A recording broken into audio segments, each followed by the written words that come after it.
Hi, this is the Wayne Lamos podcast, and I'm your host, Wayne Lamos. Starting off with our first mini-series, Let's Make Psychology Common Living Culture.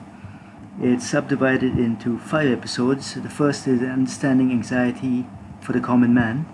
The second is Explaining the different kinds of anxiety disorders. Third is Nutritional Mentions. Fourth is Coping Skills. And 5 is a little on treatments. So let's begin. So what really is anxiety? Well, say you're invited to a party and a lot of popular people are going to be over there, and you get a little nervous. What are people going to think about you? Are you going to have company to talk? Are you going to be well behaved? Should I go there or not? You start to hesitate, you start to think twice, and you even think about just giving up the idea. Well, that's social anxiety. Say you were a teenager and you like this one girl and she was coming closer up to you, and you suddenly automatically put your head down, and the head only came up once she left. And you're back to your normal selves once she left. But while she was there, head down. My friend, that's anxiety. So what's going on over here, really? Well, would you believe it? Your brain's trying to protect you. To psychologists, it's known as adaptation. And it's actually our brains that evolved over a long period of time to protect us from threats. In the past, when we were cavemen and all, it was from wild animals. Common man understanding, that's where a part of the brain known as the reptilian brain kicks in, and that's a part of the brain which controls blood pressure, heart rate, balance, breathing, etc.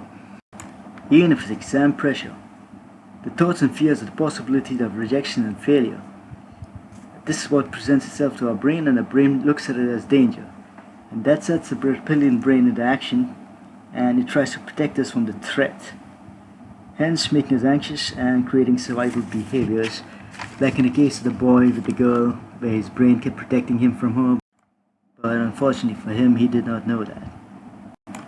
So what does cause anxiety? Well, there's genetic, there's situational, and there's nutritional.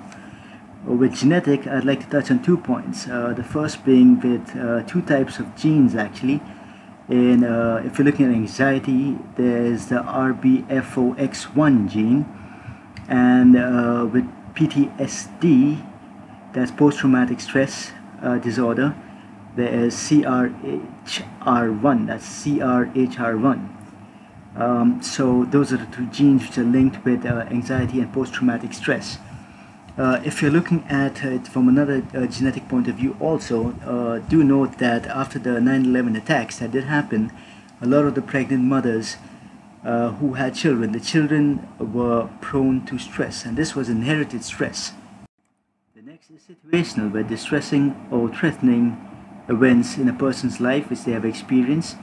It may be bullying for a teenager, or it may have been domestic violence also, or it could be an abusive parent, or we can't say, which may have led to these things over there, which could further lead to post-traumatic stress. And the next is nutritional, which I have touched on also in a book which I written a long time back called Correlation, 2 years back in fact, where deficiencies of magnesium, vitamin B3, vitamin D, etc. could cause anxiety.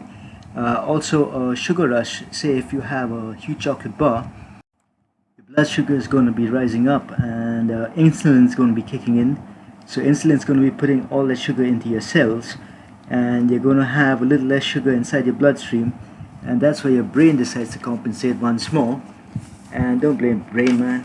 And it decides to try and help you over there, and that's where cortisol and adrenaline and everything kick in, and once again you got anxiety.